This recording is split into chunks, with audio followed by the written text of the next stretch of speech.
Hey class, I'm Lucia Berkey from 6th period, and today we're going to be talking about sustainable design. So, what is sustainable design? This is a combination of all the ways in which humans can build houses or buildings while minimizing the negative environmental impacts. There are many ways to go about sustainable design, and one of them is proper solar orientation. This involves having the front of the house and hopefully most of the windows facing towards the south. This allows houses to absorb the most heat in the winter from the sun and the least heat in the summer, so that less fossil fuels can be wasted on heating and cooling houses.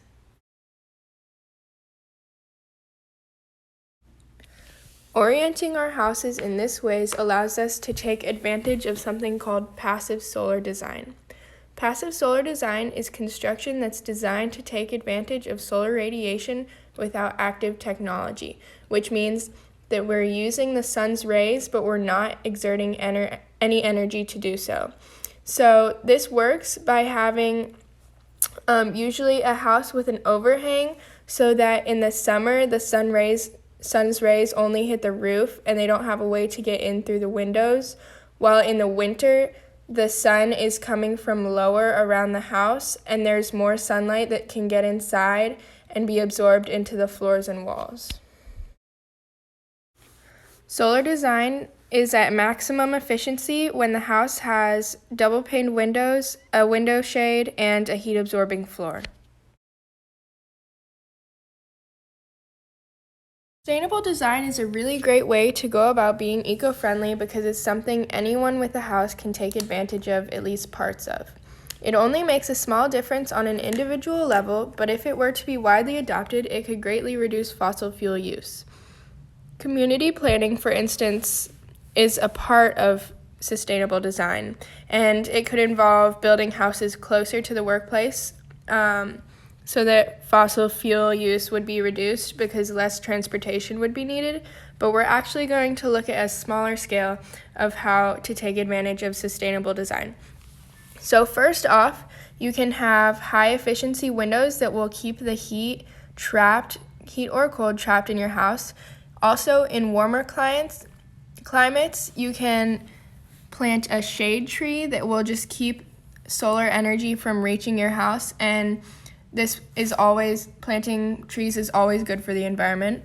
You can also put in a skylight to let rays from the sun get inside of your house easier, or you can better insulate or seal the cracks in your house so that heat and cold can't easily escape in or out and you're not wasting heating and cooling. Another thing you can do is have a high efficiency heating or cooling system that can do the same amount of heating or cooling as any regular heating system, but it uses less energy. And lastly, you can have well-insulated foundation floors and walls.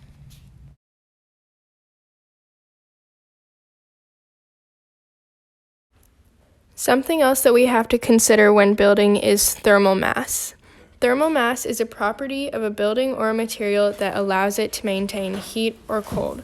So when we are building, it's better for us to use materials with high thermal mass, such as stone and concrete, because these are going to hold in, for instance, the heat from a day into the night once it's already gotten colder, so that less heating is needed overnight.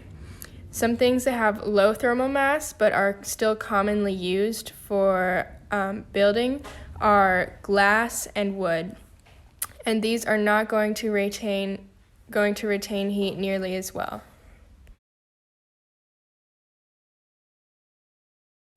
Some other simpler approaches to sustainable design are using recycled material to build or using green roofs. And a green roof is basically just any building that has a roof that has soil and growing plants like grass or flowers or anything. And what these do is they cool and shade the building underneath, and they improve the air quality around it. Because most of the elements of sustainable design are relatively simple, there aren't any technological obstacles to implementing it on a large scale, because most of the problems would be economic.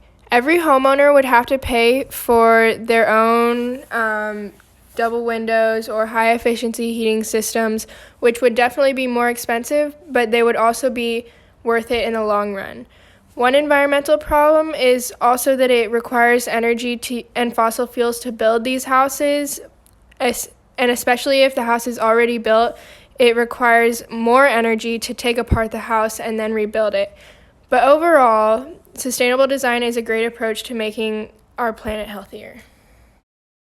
There are no political obstacles to sustainable design. However, if the government chose to incentivize people to use it, that would cause its use to increase.